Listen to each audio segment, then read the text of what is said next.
Splatoon 3 is one of my favorite games of all time. I bought it on launch day, played through the story, and thoroughly enjoyed the multiplayer.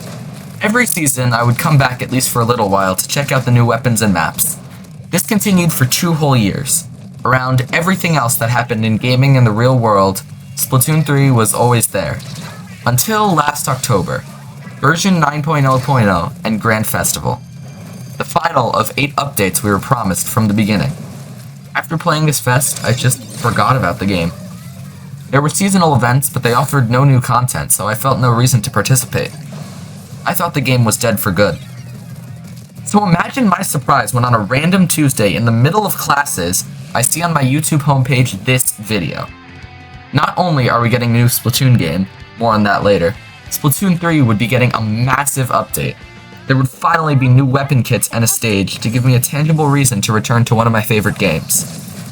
The update does not disappoint. Hell, I might even go as far to say this is a better update than the ones we normally got. In exchange for not having any new main weapons, we got 30 new variants, triple what most updates brought. As usual, some have no viability whatsoever, while others are welcome alternatives to existing options. I have not even come close to trying out all the options, but a few captivate me. My main weapon will remain the vanilla splat dualies for ranked, but in the coming weeks I see myself playing lots of turf war to test every new weapon. That's something I never thought I'd be able to say again, at least until a new game drops. I had already tried out almost every weapon in Splatoon 3. Regrettably, my main weapon's new kit sucks ass and I will never touch it, but I'm enjoying messing around with new combos such as Jet Squelcher with Burst Bomb and Splashdown, as well as Reflux with Booyah Bomb. Who at Nintendo approved that one? We also got a new stage, Urchin Underpass.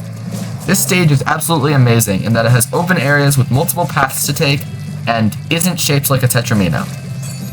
It seems the development team is finally realizing the type of stages that are best for the game, and we hopefully will have a game full of stages like this in Splatoon 4 whenever that may occur.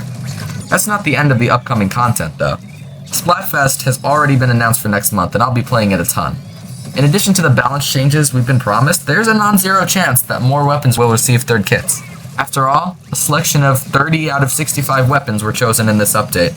That's around half. A future version 11 isn't out of the question to give the other half their chance. One final wave of changes occurred, and that's special support for Nintendo Switch 2. I was fortunate enough to get one a couple days ago, so here's a quick evaluation. The changes here are not as drastic as other titles like Zelda and Scarlet and Violet. The lobby finally runs just as smoothly as the rest of the game though, finally. And the load times have apparently improved so much they've broken speedruns. Yeah, they're amazing. I don't even have time to turn on my phone between launching the game and the main menu loading. The other big news we got is that Splatoon 4 is not coming anytime soon, but a Switch 2 exclusive spin-off called Splatoon Raiders is. It seems to be an expanded single-player experience, harnessing the power of the new hardware, and I cannot wait. I loved Splatoon 3's story mode and side order DLC, so much that I bought Splatoon 2 just to play its critically acclaimed Octo expansion. So yeah, I'm excited to see what this new adventure holds. That's really all I wanted to say. Now is a better time than ever to play this game once more.